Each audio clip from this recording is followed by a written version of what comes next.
Hey guys, I'm Janet on occasion, and next up is Ma Teng of, the Three Kingdoms coverage, learning about all the lords and generals and whatever they happen to be. So yes, first off, disclaimer. All details... I'm trying to rush through it, guys. I'm trying to rush through the disclaimer. I've said it so many times now. All details included below are subject to change as development continues and should not be considered final. Right, so another disclaimer for me. Guys, Chinese, not my first language. You've probably worked that out by now, but I thought I'd just throw that right at the top. Right at the top, so you know. So, Ma Teng, the Loyalist. Interesting. Fiercely loyal and a born survivor, Ma Teng is a powerful friend to the Han Dynasty. All armies in his faction gain bonus military supplies, and when encamped, his troops will forage for food. Gains access to regional cavalry patrols, which improve military supplies for armies in adjacent commanderies, and depletes military supplies for any invading force. Interesting. Interesting. Got a bit of a, like a Hun vibe about him, you know, the whole horse lark. So yeah, that's fun. So, Vanguard. So again, hero class. There's a rock, paper, scissors thing going on with that. I don't know it, so that's fine.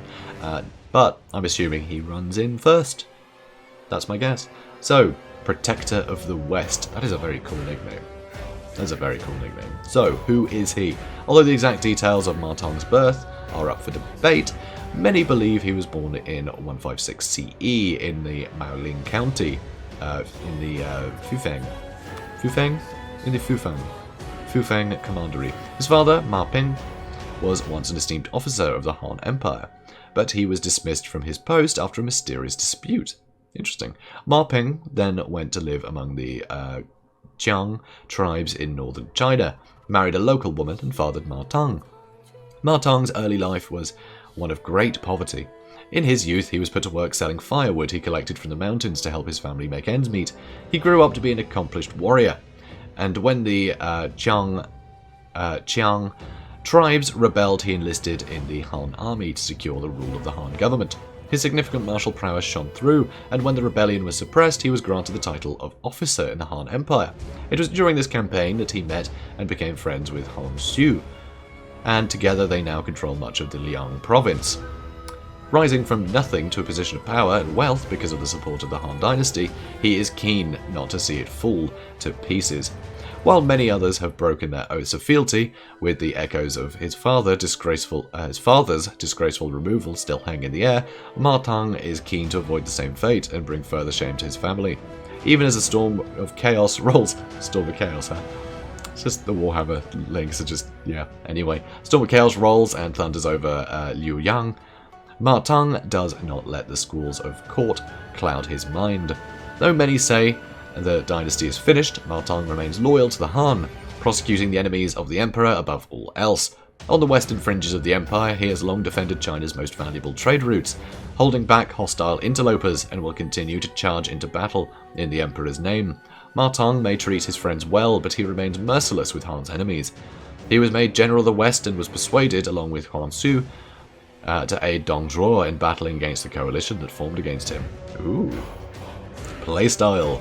Ma Teng is hardy and able to survive in many difficult situations and adverse environments. He also keenly understands the importance of military logistics.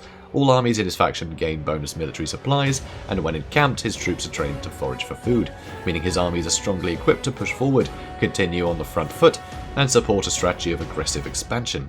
Ma Teng's faction can also construct the unique Jiliang supply lines building chain, one of the few food production chains that can be built in commandery capitals. This chain also institutes regional cavalry patrols, which improve military supplies for armies in adjacent commanderies and depletes the military supplies of any invading forces. Ma Teng also benefits from his close connection to the Silk Road, gaining increased income from silk and spice. One key differentiator of this playstyle is that he is the only playable faction at the start of the game that is allied with the tyrant Dong Zhuo. Ma Teng is incredibly loyal to the Han Dynasty and its regime, so he will support Dong Zhuo as the nominal Chancellor of State. He now fights against Dong Zhuo's enemies because of it. He's not necessarily on great terms personally with Dong Zhuo, but he is willing to put that to one side in order to do his duty and fight for the Han Empire. Guanxi. Close friends for many years together, Ma Teng and Han Xu govern Liang province and protect China's northwestern borders against invasion. Ma Chao is Ma Teng's son and heir. Though a child at the start of the game, many within court already believe he has the potential to become a mighty warrior. And it looks like that's just been copied verbatim in this bit that's never quite formatted right, so we'll ignore that. Starting position. So, there. I don't really know where this is. Although that looks like nothing. That looks like mountains, so maybe it's off to the west, like heavily in the west. So, at the start of the game, Ma Teng is at war with the rebels in Wudu Commandery. Commandery. There we go. How am I getting that word wrong now? I did this in the last episode. The player will have to conquer the entire commandery to gain a strong foothold in the west. Then you can decide whether to drive your conquest south or fight for control of the northwest alone. At the start of the game, Ma Teng is at war with the Yellow Turbans in Wudu Commandery. The player will have to conquer the entire commandery to gain a strong foothold in the west. Once the rebels in the area have been dispatched, Ma Teng will have to decide whether to drive his conquest south across the mountains or fight for control of the northwest alone. Initial dilemma. God, he does look very tyrannical, doesn't he? And portly. Anyway, so Ma Teng's dilemma triggers when Dong Zhuo meets his end. Without their tyrannical leader, Dong Zhuo's faction splinters as a civil war breaks out between the loyalists and the separatists. Does he join the conflict and open himself up to the huge war right on his doorstep? Or does he avoid bloodshed and leave Dong Zhuo's riven faction to its own fate? Interesting. That sounds very cool. Loyal to the guy who's inevitably gonna die and fracture half the country. Yeah, kind of cool. So, in each playable Warlords campaign, they will face a unique dilemma after fulfilling certain prerequisite actions. These dilemmas will position the player at the fork in the road, marking a pivotal moment in that Warlord's history. One of the options available to you is a choice reflecting what happened in history, and the outcomes will follow the events of the period. The other lets you forge a tale of what might have been. Total War is all about giving players the freedom to create their own stories in some of the most exciting periods of human history, and these initial dilemmas epitomize that spirit. Ma Teng's dilemma triggers if/when Dong Zhuo meets his end. Without their tyrannical leader, Dong Zhuo's faction will splinter as a civil war breaks out between the loyalists and the separatists. This leaves Ma Teng with a major choice. Does he join the conflict and open himself up to a huge war right on the doorstep, or does he avoid bloodshed and leave Dong Zhuo's riven faction to its own fate? The former provides him with the opportunity to rescue the child emperor from the flames of war, but the latter allows him to focus on expanding his holdings elsewhere, biding his time only to strike later on. Depending on how your campaign has progressed at this point, a huge war might be exactly what you're looking for. But war is never without risk, and you must decide which route to take as you fight to bring back harmony to the Han Empire. Interesting. Oh, I'm so excited to play this stuff now. So, campaign progression. In the early stages of the campaign, Ma Teng will need to defeat the rebels in his own commandery of Wudu, and unify it by capturing all settlements. As Ma Teng's campaign progresses, multiple potential paths will become apparent. You could begin expanding southwards into Hanzhong. You might choose to follow history, fighting for supremacy in the northeast by pitting Ma Teng against his former friend Han Xu. Or perhaps challenge Dong Zhuo directly by declaring war against him. Alternatively, Ma Teng can wage war with the enemies of the Han further west, or spend time gathering the support of other warlords in order to strike against Dong Zhuo later. Your ultimate aim is to build a great realm in the northwest of China, creating your own dynasty and pushing forth to unite all of China under your rule.